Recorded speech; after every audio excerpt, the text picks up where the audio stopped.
ప్రభు యేసుక్రీస్తుని యందు ప్రియమైన సహోదరి సహోదరులారా, పరిశుద్ధ యేసుని నామములో మీకు దీవెనలు కలుగునుగాక. గడిచిన 9 చాప్టర్స్లో ఈ బైబిల్ క్లాస్లో దేవుడు ఎంత గొప్పవాడు అని, బలహీనుడమైన మనుషులకు ఆయన తనను తాను తెలియపరచి తనతో వారిని ఐక్యం చేసుకుంటున్నారు అని మనం చూసినాం. ఇది దైవ దర్శనం, దేవుని దర్శనం, గాడ్స్ రెవల్యూషన్. ఈరోజు 10వ చాప్టర్ మనం చూడబోతున్నాం. 10th చాప్టర్ టైటిల్ రాసుకోండి, స్టేజెస్ ఇన్ రెవల్యూషన్. దైవ దర్శనములో ఉన్నారు మెట్లు. దర్శనం అన్నది, రెవల్యూషన్ అనేది ఒకేసారి ఇవ్వబడదు. ఆకలితో ఉన్నవాడు ఒకేసారి మొత్తం ఆహారం చూసిన, చాలా దరిద్రం ఉన్నవాడు ఒకేసారి బంగారం, ముత్యం, వజ్రం అన్నిటిని చూసినా అని బుద్ధి మారిపోయినట్లు మనకున్న లిమిటేషన్, దానిలో దేవుని మనం గ్రహించలేము. అందుకే ఈ చిన్న బుద్ధికి తగిన విధంగా దేవుడు చిన్నగా మాట్లాడారన్నమాట, తనను తెలియపరచాడు. కనుక ఈ 10th చాప్టర్లో మొదటి ప్రశ్న మనం అడగవలసినది, ఈ దైవ దర్శనంలో స్టేజెస్ ఉన్నాయా,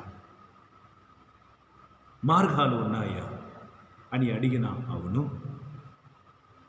ఆది కాలం నుండి ఇప్పుడు వరకు కూడా దేవుడు ఈ సత్యమును బోధించుటకు, తనను తెలియపరచుటకు ఆయన కొన్ని మార్గమును ఎన్నుకున్నాడు. అది ఏమని ఈరోజు మనం చూడబోతున్నాం. హల్లెలూయా. మొదటి సత్యం మీరు తెలుసుకోవాల్సింది ఏమనగా, యేసుక్రీస్తు రాకట్టుకు మునుపు వరకు దేవునికని ఒక రూపం లేదు. దేవుని స్వరం ద్వారా విన్నారు, నిప్పు ద్వారా చూశారు, అగ్ని ద్వారా చూశారు, పావురం ద్వారా చూశారు. ఎవరు కూడా దేవుణ్ణి సాక్షాత్ ఆయన రూపంని దర్శించలేదు.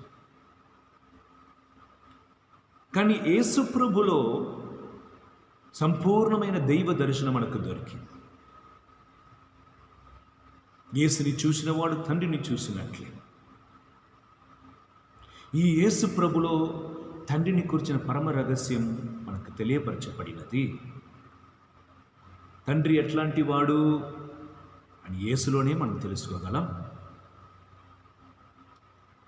ఇప్పుడు యేసుక్రీస్తు వచ్చిపోయిన తర్వాత శిష్యులు యేసుక్రీస్తు దగ్గర నుండి వారు ఏమి నేర్చుకున్నారో దానిని అందరికీ తెలియపరిచారు. 1 యోహాను 1వ అధ్యాయం 3వ వచనం ప్రకారం యేసు తండ్రి దగ్గర ఏమి చూశారో, ఏమి విన్నారో దానిని ప్రజలకు బోధించాడు.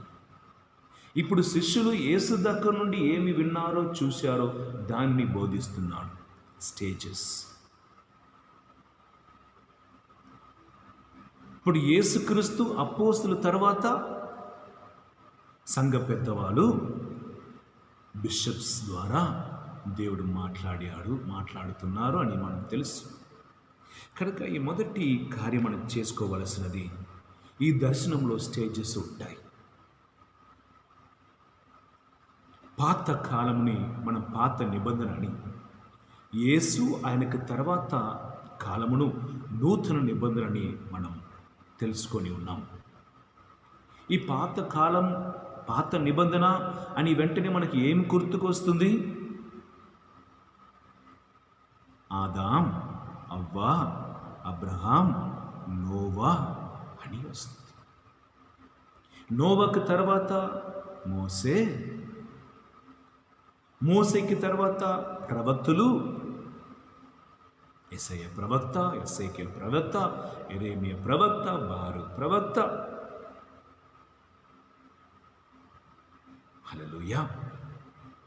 నాలుగవదిగా జ్ఞానులు, సామెతల గ్రంథం రాసేవాడు, జ్ఞాన గ్రంథంలో రాసేవాడు, కీర్తనలో రాసినవాడు. హల్లెలూయా. సాలమోన్, దావీదు, ఇట్లా జ్ఞానుల ద్వారా దేవుడు తెలియపరిచాడు.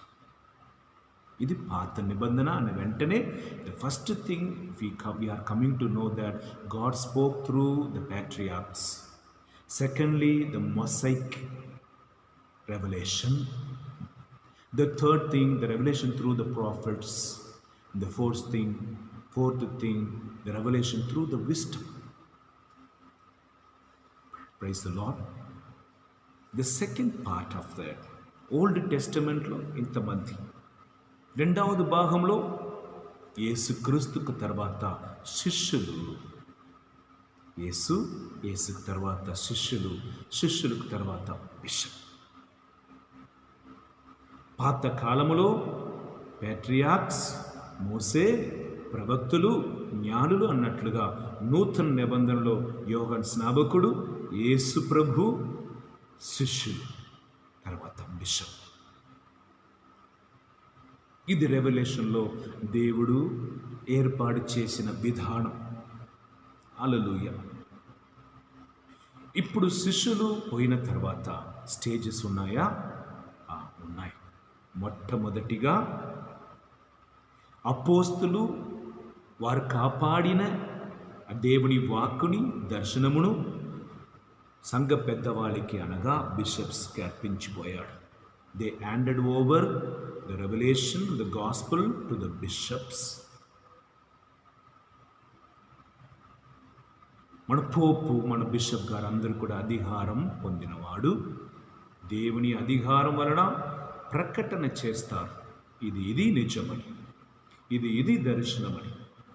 పోపు గారు చెప్పిన ప్రతి ఒక్క మాటను మనం దేవుని మాటని అంగీకరించి మనం విశ్వసిస్తున్నాం. ఆయన ద్వారా మనకు దైవ దర్శనం ఇవ్వబడుతుంది. పోపు గారి ద్వారా పరమ రహస్యం మనకు బోధింపబడుతుంది. రెండవది, పోపు గారు ఆయన స్వయముగా ఏ తీర్మానం తీసుకోకుండా కౌన్సిల్ అని ఉంటుంది, సభ. ఆయన కౌన్సిల్ మెంబర్స్తో కలిసి ఎక్యుమెనికల్ కౌన్సిల్ అంటారు. ఆయన ఏమేమి నిజమని ప్రకటిస్తున్నాడో దానిని వివరించి, ఆలోచించి, ఆయనకు ఆలోచన ఇచ్చి తీర్మానం చెయ్యటకు కౌన్సిల్స్ ఉంటాయి. ఆ కౌన్సిల్ పోపు గారికి తోడ్పడి వారందరూ కలిసి dogma, strong proclamation about the truth, and they announce and they believe. For example, the ascension of Jesus Christ is written, but the assumption is the truth. The Immaculate Conception of Mother Mary, it is accepted and proclaimed. Mary as a mother of God, it is accepted and proclaimed as the truth. We believe. And the rest of the denomination, they may not believe, but we Catholic, through the ecumenical council, what the Pope is proclaiming as a dogmas, we are believing, accepting, and we are following. And also the third group, fathers and doctors of the church. These are the people who lived long in God as a priest, as a bishop, as the pope. And the well-versed scripture scholar, divinely guided people, having possessed by lots of wisdom and knowledge of the heaven, their written documents, their vocal statements are considered great, and as a revelation the church is continuing to give us lead us to the revelation. The fourth thing, even the ordinary faithful who are in prayer, who are intimately connected with God, who are inspired by the Holy Spirit, through them the revelation is given by God, and the church accepts and clarifies and confirms with the word of God, and he announces their revelation as the truth to the nation, truth to the world.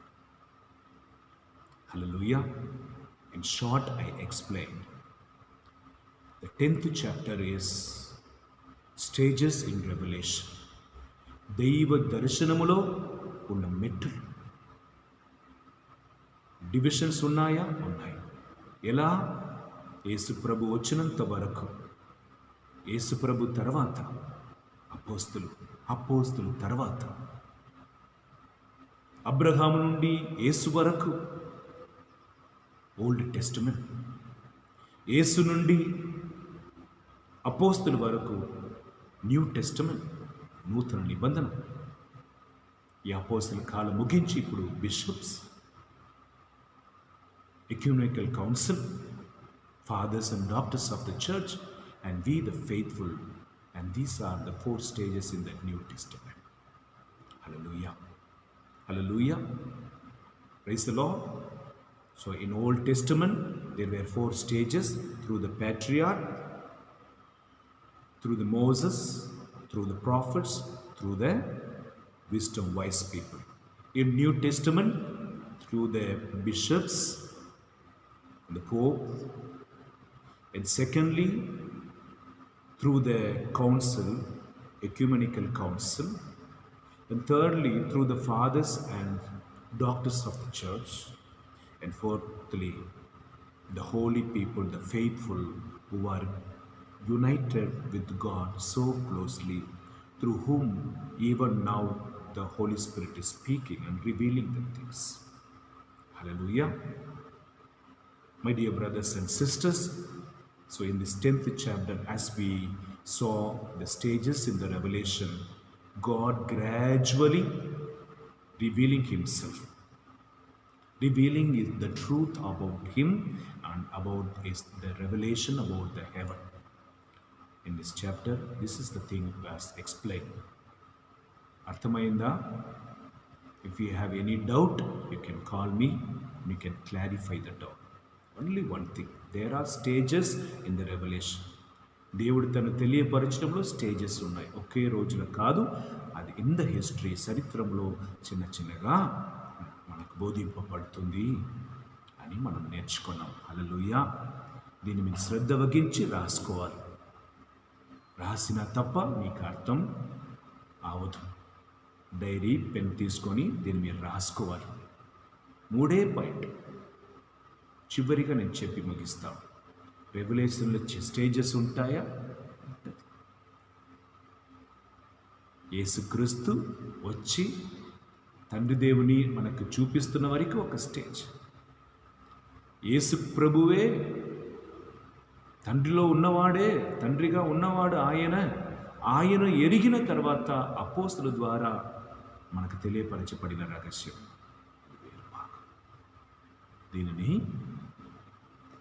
Abraham కాలం నుండి యేసయ్య వస్తున్న వరకు దాన్ని old testament, యేసయ్య వచ్చిన తర్వాత నుండి అపోస్తులు జీవించిన కాలం వరకు దాన్ని నూతన నిబంధన మనం చూస్తున్నాం.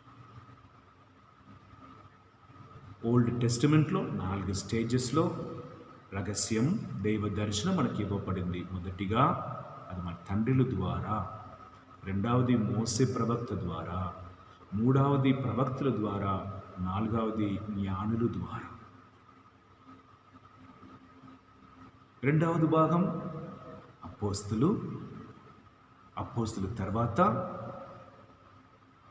ఇప్పుడు ఉన్న నూతన కాలం. దానిలో కూడా 4 స్టేజెస్ ఉన్నాయన్నమాట. ఒకటి మన పోప్ బిషప్ గారి ద్వారా రెవల్యూషన్, ఎక్యూమెనికల్ కౌన్సిల్స్ ద్వారా revolution, fathers and doctors of the church ద్వారా మనకు రెవల్యూషన్, భక్తి కలిగిన దైవ అభిషేకం పొందిన విశ్వాసుల ద్వారా రహస్యంలో అని దేవుడు ఎల్లప్పుడూ కూడా తనను మనకు తెలియపరుచుకొనే ఉన్నారనేది ఈరోజు మన క్లాస్లో నేర్చుకున్నాం. హల్లెలూయా. దేవుడు మిమ్మల్ని చల్లగా దీవించమని ప్రార్థన చేసుకోండి. ప్రార్థన చేసుకుందాం. ఓ దేవా, మీ ఎవరెవరకు నీ జ్ఞానమును బోధించాలని ఆశపడుతున్నారో వారికి రహస్యము తెలియపరుస్తున్నావు. జ్ఞానులకు వివేకులకు దాన్ని దాచిపెట్టి చిన్నారి బిడ్డలకు నీది రహస్యము తెలియపరుస్తున్నావు. ప్రతి కాలమున తెలియపరచబడుతున్న నీ పరమ రహస్యమును తెలుసుకోవటానికి మమ్మల్ని ఆశీర్వదించు. మా కత్తోలిక సంఘంని ప్రేమించి కత్తోలిక సంఘం బోధిస్తున్న రహస్యమును సత్యమును విశ్వసించి పాటింప మాకు కృపను దయచేయమని, మాకు బోధించుటకు జ్ఞానులను ఇచ్చితివే. ఈరోజు అందరికీ బోధించుటకు మాకు కూడా జ్ఞానం ఇచ్చి నడిపించమని, మా కుటుంబంలో ప్రతి ఒక్కరిని ప్రవక్తలుగా మార్చి మమ్మల్ని వాడుకోమని, మీ సేవలో గొప్పగా మమ్మల్ని నడిపించమని మన నాథుడైన యేసుక్రీస్తు ద్వారా మనవి చేయుచున్నాము. ఆమేన్. సర్వశక్తిగల సర్వేశ్వరుడు పితా పుత్ర పవిత్రాత్మ మిమ్మల్ని ఆశీర్వదించి కాచి కాపాడునుగాక. ఆమేన్. Praise the lord. హల్లెలూయా. బైబిల్ గ్రూప్లో ఉన్నవారు దయచేసి వినండి. ముకుందపురం అంతోని వారి కేంద్రం నుండి ఏ మెసేజ్ వచ్చినా దాన్ని తెరచి చూడండి. ప్రత్యేక విధంగా బైబిల్ క్లాస్ మీరు ఇంటి నుండి చూసి నేర్చుకోవటానికి ఇంత శ్రద్ధ తీసుకుంటున్నాం. మీరు చూసి పాయింట్స్ రాసుకోండి. మనం ఈ లాక్డౌన్ పోయిన తర్వాత అందరూ కలుస్తున్నప్పుడు ఈ చాప్టర్స్ అన్నీ కూడా మనం ఒక చిన్నగా వివరించి మనం కంటిన్యూ చేయబోతున్నాం. కనుక మీరు చూడండి, చూసి అందరికీ షేర్ చేయండి. దేవుని దీవెనలు మీ మీద ఎల్లప్పుడూ ఉండునుగాక.